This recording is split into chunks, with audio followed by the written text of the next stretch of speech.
කියන්නේ මොකද්ද? අපි පොඩි වැඩක් කරමුද? ඔක අමතක කරලා මෙතෙන්ට එන්නකෝ. රයිට් පොඩ්ඩක් ඉන්න.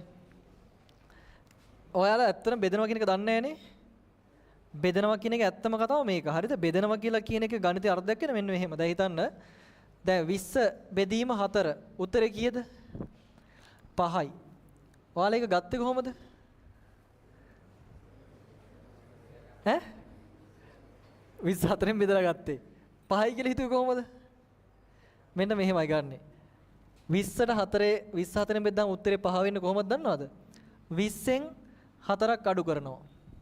හරිද? කීයද? 16යි. ඊට පස්සේ මම ඒකෙන් 4ක් අඩු කරනවා. කීයද? ඈ? 12යි. ඊට පස්සේ ඒකෙන් 4ක් අඩු කරනවා. කීයද? 8යි. ඒකෙන් අඩු කරනවා 4ක්. කීයද? 4යි. ඒකෙන් අඩු කරනවා 4ක්. කීයද? 0යි. මං කී පාරක් අඩු කරාද?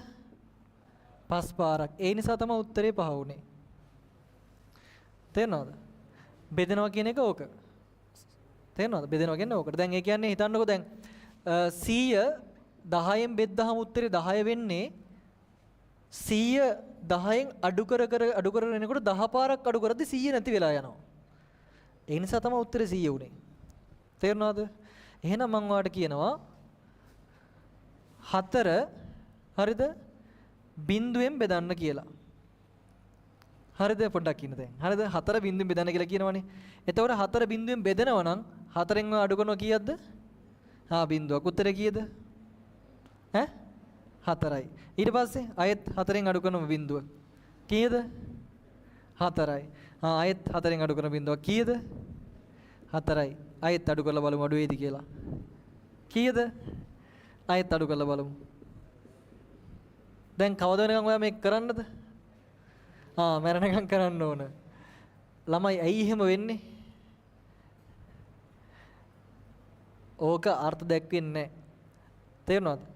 මේක අර්ථ දැක්වෙන්නේ ගණිතයට කරන්න බැරි වෙච්ච ගණිතයේ තියෙන භයානකම දේ තමයි බිඳුවෙන් බෙදනවා කියන එක. ඒ නිසා මතක තියාගන්න සංඛ්‍යාවක් බිඳුවෙන් බෙදුනොත් උත්තරේ බිඳුවයි නෙමේ. ඒක අර්ථ විරහිතයි. ඒක තාම කාටවත් හොයාගන්න බෑ කොච්චරක් අඩු කරාද කියලා අර තාම කවුරුත් දන්නේ නැහැ.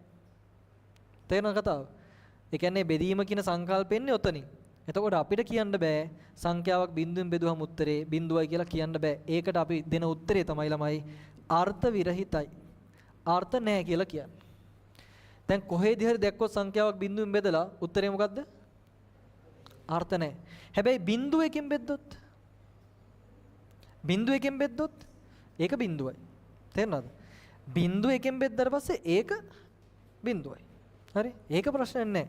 ලක්ෂයක් 100 බෙදුවොත් බිඳුවෙන් උත්තරේ අර්ථ නැහැ. හැබැයි බිඳුව බෙදුවොත් 100ෙන් උත්තරේ බිඳුවයි.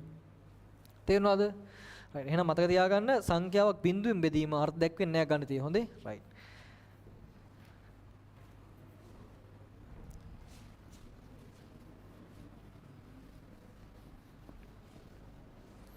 හරි මෙතෙන්ට එන්න. දැන් ළමයි